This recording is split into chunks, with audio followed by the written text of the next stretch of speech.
दोस्तों नमस्कार, जय हिंद, वंदे मातरम। आज आप सभी बच्चों को विज्ञान विषय के मोस्ट इंपॉर्टेंट क्वेश्चन बताऊंगा जो कि रुक जाना नहीं परीक्षा में आपको देखने को मिलेंगे। याद रखिएगा, आपकी रुक जाना नहीं जो परीक्षा है इसका टाइम टेबल भी हमने अपलोड कर दिया है।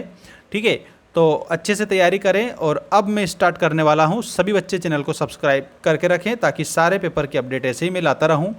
सही विकल्प चुनकर लिखिए। में पहला क्वेश्चन है, लोहे में जंग लगना एक सामान्य उदाहरण है। तो लोहे में जंग लगना संक्षारण का उदाहरण होता है। दोस्तों सभी बच्चों को जितने भी क्वेश्चन बता रहा हूँ ये ऐसे हैं जो कि परीक्षा में आते हैं।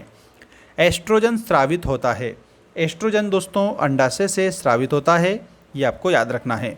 और टेस्टोस्टेरोन वृषण से होता है, ये भी आपको मैं बता देता हूँ। एस्ट्रोजन जो है ये मादा हार्मोन होता है और जो टेस्टोस्टेरोन होता है ये नर हार्मोन होता है। ठीक है, चलिए अगला क्वेश्चन। कोई विलयन लाल लिटमस को नीला कर देता है, इसका पीएच मान संभवतः क्या होगा? तो इसका पीएच मान संभवतः 10 होगा। इसमें 10 आपको आंसर करना है। ठीक है, इसमें एस्ट्रोजन में अंडाशय लिख देना। लोहे में जंग लगना दोस्तों संक्षारण आप सभी स्टूडेंट्स बताएंगे। ठीक, अगला क्वेश्चन देखते हैं। ये रहा आपकी स्क्रीन के सामने। नेक्स्ट क्वेश्चन, कौन सी धातु ठंडे जल के साथ तेज अभिक्रिया करती है? तो इस धातु का नाम पोटेशियम है। ये ठंडे जल के साथ में सबसे तेज अभिक्रिया करती है। पादप में जाइलम उत्तरदायी है। जाइलम यहाँ पर आपको दो चीज़ें बताता हूँ मैं, एक तो प्लोएम होता है और एक जाइलम होता है। तो जाइलम दोस्तों जल वहन के लिए होता है। यहाँ पर जल वहन ऑप्शन नंबर सी में आपको दिया है जो कि करेक्ट आंसर करेंगे। अल्कोहल के आयुपेक नाम में अनुलग्न लगाते हैं, तो ऑल अनुलग्न उसमें लगा देते हैं। ऑल आपका इसमें आंसर हो जाएगा ऑप्शन नंबर फर्स्ट। ठीक है, चलिएगा अगला क्वेश्चन देखते हैं। यहाँ पर रिक्त स्थानों की पूर्ति कीजिए वाला प्रश्न आया है। सभी प्रश्न वेरी मोस्ट इंपॉर्टेंट है, एग्जाम में छपने वाले क्वेश्चन। विश्व पर्यावरण दिवस मनाया जाता है तो दोस्तों 5 जून को मनाया जाता है।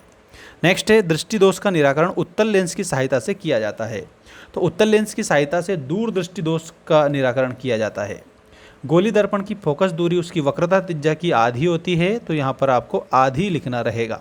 ठीक है, चलिए अगला क्वेश्चन देखते हैं। शुद्ध जल विद्युत का क्या होता है? तो विद्युत का कुचालक होता है। ठीक है, नेक्स्ट है, एक आदर्श अमीटर का प्रतिरोध होता है 0। एक आदर्श अमीटर का जो प्रतिरोध है वो 0 होता है। चुंबकीय क्षेत्र रेखाएं परस्पर प्रतिच्छेद नहीं करती है, इसमें आपको लिखना नहीं करती है। ठीक है, अब स्क्रीनशॉट ले लीजिएगा जल्दी से जल्दी, बिकॉज ये इंपॉर्टेंट क्वेश्चन हैं जो कि आपकी एग्ज़ाम में आएंगे, मतलब आएंगे। चलिएगा अगला क्वेश्चन देखते हैं। उत्पादक सूर्य प्रकाश के उपयोग से प्रकाश संश्लेषण द्वारा अपना भोजन स्वयं बनाते हैं। तो ये क्या सत्य है या असत्य है? तो दोस्तों ये बिल्कुल सत्य है। ठीक, बर्फ़ का जल में परिवर्तित होना ऊष्माक्षेपी अभिक्रिया का उदाहरण है। तो ये असत्य है, ऊष्माक्षेपी अभिक्रिया ये नहीं है। विद्युत जनित धारा के चुंबकीय प्रभाव पर आधारित युक्ति है, ये भी आपको असत्य के रूप में बताना रहेगा। मेंढक में बाह्य निश्चयन होता है, बिल्कुल बिल्कुल, इसमें आपको सत्य के रूप में लिखना रहेगा, करेक्ट। नेक्स्ट देखिएगा, ओजोन परत के द्वारा अवरक्त किरणें अवशोषित की जाती है। तो ये अवरक्त नहीं होती है, इसमें असत्य आप लिखेंगे। मानव में शिशु के लिंग का निर्धारण 23वें जोड़े के द्वारा होता है, ये बात आपको इसमें सही बताना रहेगा। ठीक है, ये बिल्कुल आपका आंसर कैसे हो जाएगा? ये बिल्कुल दोस्तों सही आंसर आपका हो जाएगा। ठीक है, अब मैं आपको सही जोड़ी बता रहा हूँ। चलिएगा सही जोड़ी देखते हैं। ये आपकी सही जोड़ी आ चुकी है। सिरका, सबसे पहले इसमें सिरका दिया है जिसके आगे एसिटिक अम्ल आप लिखेंगे। सिरका में एसिटिक अम्ल पाया जाता है दोस्तों। ठीक, थायराइड, थायराइड दोस्तों इसमें आपको क्या लिखना है? Thyroxine hormone, thyroxine. यहाँ पर अभिक्रिया दी है CaCO3, ये क्या बनाती है? CaO + CO2 बनाती है। तो दोस्तों इसमें आप सभी बच्चों को ऑप्शन नंबर ई से मिलाना है, ये ऊष्माशोषी अभिक्रिया होती है। ठीक, धातु, धातु यहाँ पर याद रखना, धातु के आगे आप सभी बच्चों को करेक्ट ऑप्शन नंबर सी विद्युत की सुचालक होती है। ठीक, DNA, यहाँ पर DNA के आगे आपको आंसर में बताना रहेगा दोस्तों ऑप्शन नंबर डी, वाटसन एवं क्रिक ने DNA की खोज की थी। चलिएगा प्रोपेन, प्रोपेन यहाँ पर आ चुका है। प्रोपेन के आगे आपको C3H8 लिखना रहेगा। ठीक है, ये आप लोगों के जो आंसर हैं आ चुके हैं। अब मैं आपको एक शब्द एक वाक्य में उत्तर दीजिए वाले क्वेश्चन बता रहा हूँ। ये रहे आपके एक शब्द एक वाक्य में उत्तर दीजिएगा।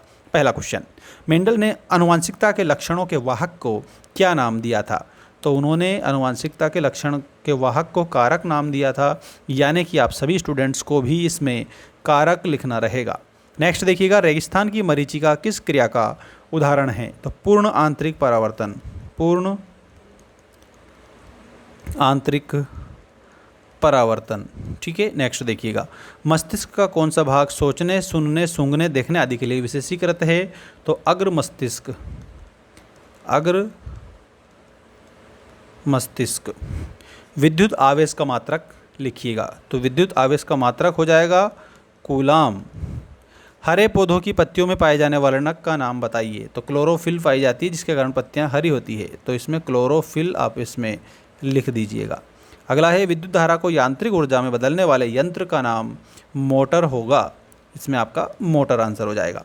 अब सुनिएगा मेरी बात ध्यान से। दोस्तों, आप सभी बच्चों के लिए आपके सभी जो सब्जेक्ट हैं उनके नोट्स अवेलेबल हमने करवा दिए हैं। कहाँ पर? मेंस एजुकेशन ऐप पर। आप लोगों को एक काम करना है, मेंस एजुकेशन ऐप डाउनलोड करना है, जिसकी लिंक डिस्क्रिप्शन में दे दी है।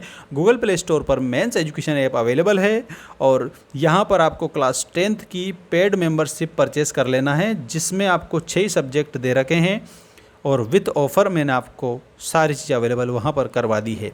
यानी कि एक ही बार में आप मेंबरशिप परचेस करेंगे, जिसमें 6 सब्जेक्ट ओपन होंगे आप लोगों के, और जिसमें भी आप लोगों को अच्छे से अच्छे नंबर लाना है वो पढ़ सकते हैं। या आप रुक जाना नहीं में आप ज़्यादा से ज़्यादा सब्जेक्ट में अगर फेल हुए हैं तो भी सारे सब्जेक्ट अवेलेबल हैं, तो आप ऐप को डाउनलोड करके क्लास 10th की मेंबरशिप परचेस करके और अपनी तैयारी को नेक्स्ट लेवल तक पहुंचा सकते हैं। मिलते हैं नेक्स्ट वीडियो में। Thanks for watching, take care all of you.